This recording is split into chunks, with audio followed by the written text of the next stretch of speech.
Eh bien salut à vous les Wonders, j'espère que vous allez bien. Aujourd'hui on se retrouve pour une nouvelle vidéo. Alors aujourd'hui on va quitter un peu le format de vlog qu'on a l'habitude de faire pour parler des différentes actualités de Disneyland Paris. Aujourd'hui on va plus se pencher sur de l'information et du reportage afin d'être directement sur place pour vous parler de ce qui se passe en ce moment avec les grèves de Disneyland Paris. Alors qu'est-ce qui se passe? Comment ça va évoluer avec le futur? Quels sont les impacts pour vous, les visiteurs de Disneyland Paris? On va en parler tout de suite dans cette vidéo. Allez, c'est parti!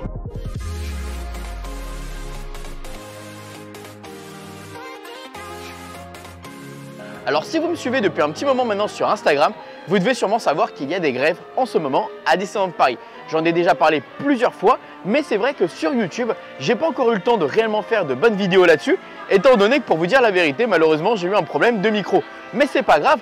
On a pu observer ce qui s'est passé ces derniers temps, on a pu voir les différentes grèves, l'évolution des grèves et surtout, je peux vous dire aujourd'hui ce qu'il va y avoir les prochains jours à Disneyland Paris à cause des grèves. Donc, c'est un mal pour un bien. Comme ça, au moins, vous allez pouvoir être au courant des prochaines grèves ici à Disneyland Paris. Alors, les grèves de Disneyland Paris, comment ça a commencé? Alors, j'ai essayé de me renseigner un petit peu. Au début, il faut savoir que c'était surtout les personnes qui s'occupaient de la maintenance qui ont décidé de cette fameuse grève. Ensuite, ça a évolué avec les différentes personnes qui sont concernées dans les spectacles, mais surtout au niveau de la parade. Et aujourd'hui, c'est une grande majeure partie justement des cast members qui ont décidé de se manifester pour montrer leur mécontentement avec cette grève. Mais pourquoi y a-t-il cette grève? Quelles sont les revendications et pourquoi on en arrive là? Eh ben on va y répondre. J'ai vu beaucoup de gens dans les commentaires se plaindre du fait que justement les cast members fassent grève au parc, directement au niveau du château, qu'ils embêtent entre guillemets les visiteurs. Mais il faut savoir que le droit de grève en France est totalement autorisé. C'est quelque chose de légal, donc ils ne font rien de mal. Et surtout, mettez-vous à leur place. Si demain vous êtes cast member et que vous avez envie de manifester un mécontentement, qu'est-ce que vous voulez faire? Eh bien forcément des images fortes sur le parc avec justement un mouvement important avec beaucoup de cast members. Voilà, et c'est ce qu'ils font.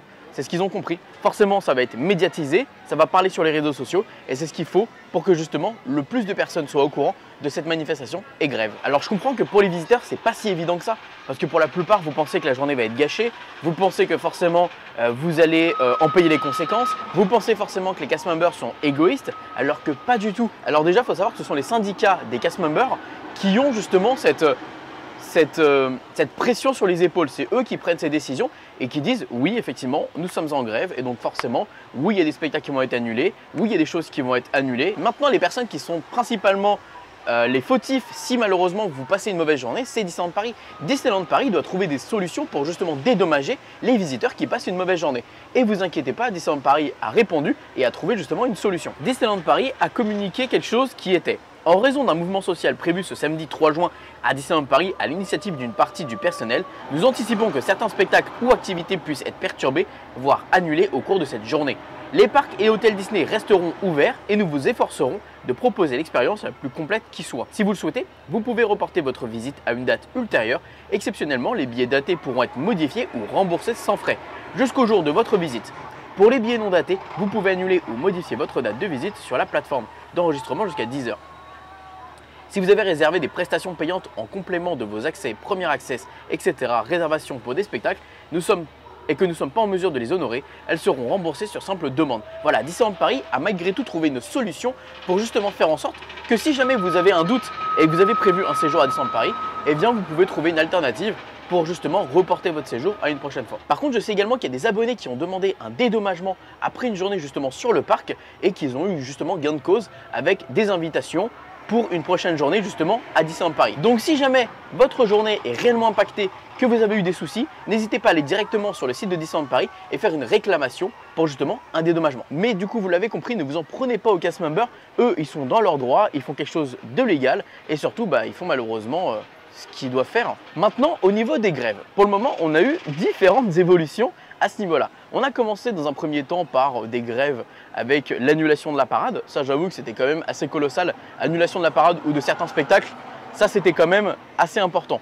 Ensuite, dans un second temps, on a eu évidemment le premier mouvement qu'on a eu directement sur Main Street avec les cast members qui ont décidé de faire un mouvement sur Main Street le matin Alors ça n'a pas fait énormément de bruit parce que ça a été une des premières grèves et que ça a été assez important. Mais c'est surtout la troisième grève qui a été une des plus importantes, celle qui s'est déroulée le mardi et qui a eu justement un impact énorme au niveau médiatique, au niveau réseaux sociaux. Et là justement, vous voyez tous les drapeaux CGT, tous les cast members qui faisaient ce mouvement de grève. D'ailleurs, on a compté plus de 950 cast members directement sur ce mouvement et on les voyait déambuler, que ce soit au niveau du château, au niveau des hôtels, au niveau de Main Street, au niveau des différents lands de Disneyland Paris. Et je vous avoue que c'était assez fort comme image et assez impactant. Et on a eu la dernière grève qui s'est déroulée le samedi 3 juin directement à Disneyland Paris encore une fois. Et là pour le coup, comme il n'y a pas eu de réponse de la part de Disneyland Paris, ils se sont dit on va faire la même chose que celle de mardi, mais en plus gros, en plus imposante et en plus impactante. Et là pour le coup, c'est vrai qu'il y avait beaucoup plus de cast members. J'étais sur place pour voir justement qu'est-ce qui se passait réellement de négatif pour les visiteurs. Alors évidemment, on a eu des spectacles annulés, on a eu évidemment la parade annulée, on a eu évidemment des attractions qui étaient fermées à cause de malheureusement d'un manque de staff, parce que forcément, si on enlève la moitié d'un staff d'une attraction, bien forcément que celle-ci a du mal à tourner correctement, avec un peu plus de temps d'attente. Alors honnêtement, moi j'ai pas trouvé ça alarmant. C'est-à-dire que dans ces journées-là, on avait principalement Phantom Manor qui était fermé, on avait aussi le Molly Brown, enfin le bateau Riverboat Landing, on avait également Autopia et Orbitron qui ont ouvert un peu plus tard, mais globalement, après dans la journée, ça a ouvert et tous les cast members ont finalement retrouvé leur position pour finir la journée correctement. Donc voilà, ça s'est correctement terminé et globalement, si tu es un visiteur, je pense que ça t'a pas non plus gâché la journée. Voilà, ça n'a pas été le cas. Donc honnêtement, si vous êtes visiteur et demain vous arrivez durant les grèves de Disneyland Paris, alors oui, c'est vrai que ça fait sur le coup bizarre, c'est vrai que sur le coup c'est impressionnant, mais ne vous inquiétez pas, votre journée ne va pas être gâchée pour autant et vous n'allez pas forcément passer une mauvaise journée. Au pire, prenez une vidéo, ça sera historique et je pense que plus tard on en rigolera de cette situation parce que j'espère pour eux en tout cas qu'ils vont avoir gain de cause et qu'à un moment donné on va trouver une solution, que ce soit pour les visiteurs et pour évidemment les cast members qui ont envie de forcément travailler avec le sourire et avec un meilleur salaire. Par contre, le mardi 6 juin était une journée chaotique pour les visiteurs de Disneyland Paris. Effectivement, je n'avais pas encore passé ma journée, donc je ne savais pas ce qui allait se passer, mais la moitié des attractions étaient fermées, des attractions étaient bloquées par les grévistes, et il y a eu même le spectacle de Dream qui a été annulé en fin de journée. Et je comprends la décision des grévistes de vouloir bloquer certaines choses, mais pourquoi tout bloquer en une seule journée ? Moi, selon moi, j'aurais peut-être fait ça progressivement, bloquer un jour une parade, bloquer un jour des attractions, bloquer un jour le spectacle de Dream, parce que là, malheureusement, le visiteur qui était là hier, il avait quasiment plus de la moitié des activités de Disneyland Paris qui étaient malheureusement pas opérationnelles. Et malheureusement, j'avoue que ça me dérange un peu plus quand tu prives le visiteur, que tu le prends en otage et que malheureusement, tu ne lui laisses pas le choix. Oui, gagner plus d'argent, c'est clairement leur revendication aujourd'hui à Disneyland Paris. Ce qu'ils veulent, clairement, les cast members aujourd'hui, c'est gagner 200 € de plus net par mois sur leur salaire. Parce qu'effectivement, c'est vrai que comme vous le savez, il y a eu l'inflation ici en France, et même partout dans le monde en vrai, depuis le Covid, on a eu une inflation assez importante. Et donc forcément, comme la vie coûte plus cher, forcément qu'on a envie de gagner un peu plus d'argent. Alors déjà, on va pas se mentir que ici, quand tu es cast member à Disneyland Paris, tu es au SMIC.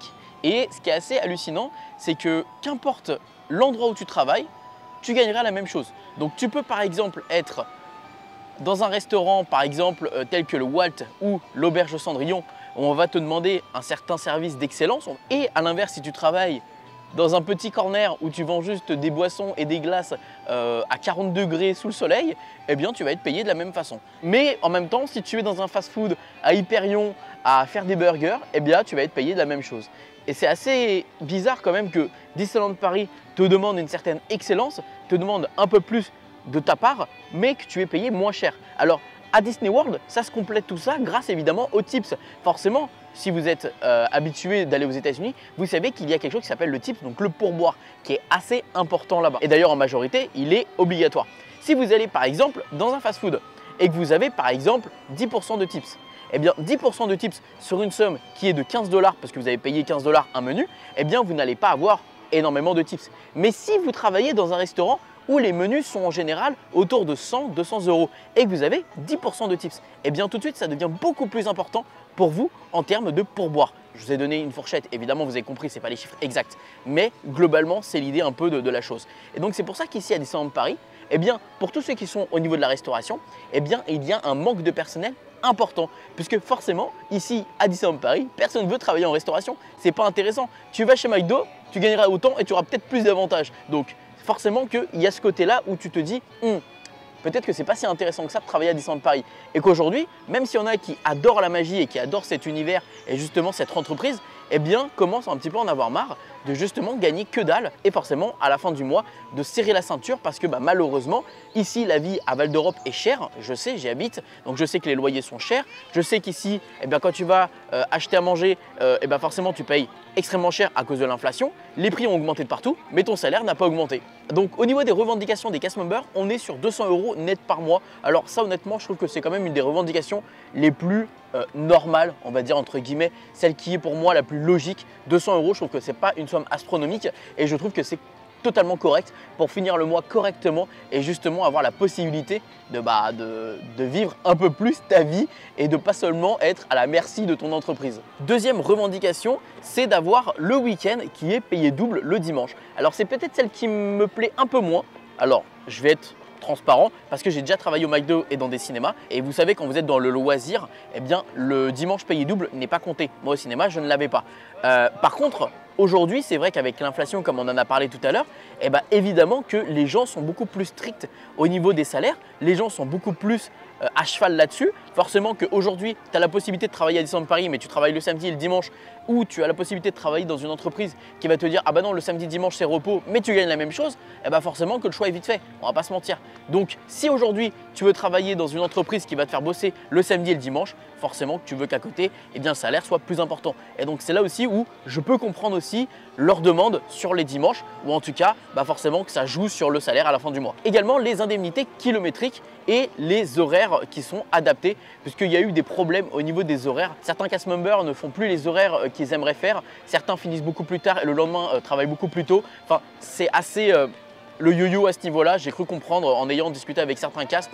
Donc ça pareil, il faudrait qu'ils arrivent à trouver un compromis et une solution à ce niveau-là. Et pareil pour les indemnités kilométriques. Forcément quand on a certains qui viennent de loin parce que ici le loyer coûte cher et que forcément c'est plus intéressant d'aller plus loin, forcément qu'au niveau des kilomètres il faut trouver une solution parce que sinon ça revient très cher également en termes forcément de déplacement. Voilà, j'espère que vous avez compris ce que les cast members demandent au niveau de Disneyland Paris. Alors il y a une solution proposée de la part de Disneyland Paris, on parle de 125 € de prime, mais c'est pas du tout ce que les cast members veulent. Les cast members veulent pas de miettes de pain, ils veulent une vraie modification sur leur salaire et je pense que ça peut se comprendre. Alors depuis, on a eu hier Natasha Rafalski qui a fait un communiqué justement au niveau des cast members et honnêtement ça a fait un mouvement encore plus important puisque les cast members ne se sentent plus considérés. En fait dans le message de Natasha, en fait tu as clairement l'impression que malheureusement il n'y aura pas de solution quoi. Qu'elle fait comprendre aux cast members que c'est comme ça et puis c'est pas autrement. Et je trouve ça vraiment dommage qu'en tout cas il n'y a pas de compassion puisqu'on ne va pas se mentir qu'aujourd'hui Disneyland Paris est une entreprise qui est une des plus rentables en termes de parc d'attractions, puisque aujourd'hui Disneyland Paris est le parc le plus rentable de la Walt Disney Company. On sait que par exemple Disney Plus est un gouffre économique et que ça se ramasse la figure. Eh bien ce n'est pas le cas aujourd'hui de Disneyland Paris, puisque c'est le parc le plus rentable de la Walt Disney Company avec des milliards de chiffre d'affaires en euros. Donc c'est hyper important. Mais sauf qu'en fait quand tu es cast member ou tu es visiteur, tu te dis d'accord, qu'est-ce qu'ils font de tout cet argent? Puisque on n'a pas de nouveauté en termes d'attraction. Alors oui, on a le Walt Disney Studio, mais on n'a pas de mouvement, on n'a pas de grands changements. Et au niveau des cast members, eh bien c'est pareil, rien ne bouge dans leur porte-monnaie. Donc c'est vrai que de part et d'autre, qu'on soit visiteur ou cast member, on peut se poser la question. Alors évidemment, cet argent, je pense qu'il va directement aux États-Unis et justement directement dans les mains des propriétaires de tout ça. Donc bon, c'est un peu dommage. Je pense que c'est un peu dommage qu'ils pourraient faire en sorte que justement cette destination devienne de plus en plus premium et luxueuse. Et justement pour cela, forcément payer plus leurs cast members et en même temps faire plus d'investissements dans les deux parcs. Puisque forcément, si tu veux mettre des prix plus chers dans les parcs, eh bien il faut que derrière ça suive et que forcément ça vaut le coup.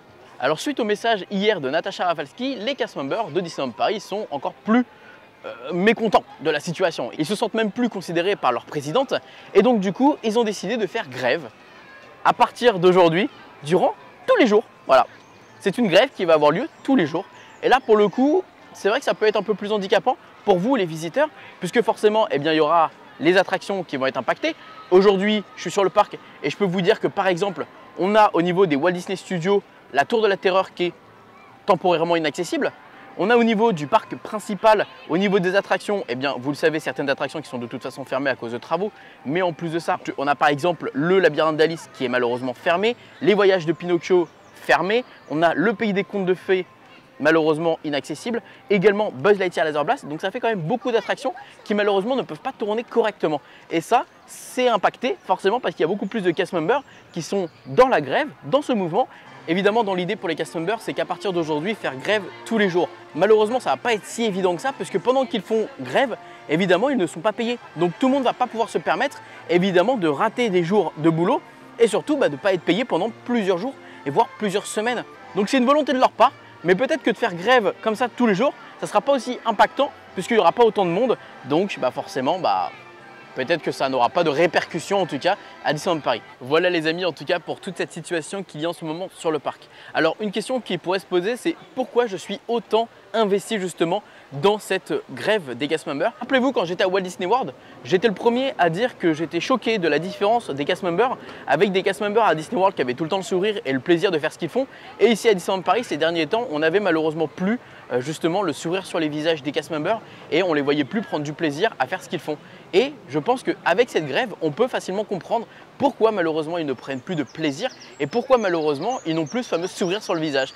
Et j'ai envie de voir justement le sourire des cast members revenir très rapidement sur leur visage et qu'ils soient les premiers à nous partager justement leur magie. Parce qu'on ne va pas se mentir que si malheureusement ils n'ont plus de magie à nous donner, eh bien il n'y aura plus de magie à Disneyland Paris. C'est eux les premiers à nous partager leur magie. C'est eux les premiers à nous partager justement ce qu'ils ont envie de nous partager. Alors essayons de les soutenir au maximum avec le hashtag Disney on Strike et essayez d'être compréhensifs de la situation. Je vous dis à très vite les amis, à très vite pour une journée à Disneyland Paris et surtout n'oubliez pas que tout le monde a rêvé, à pourquoi pas vous et surtout pourquoi pas les cast members.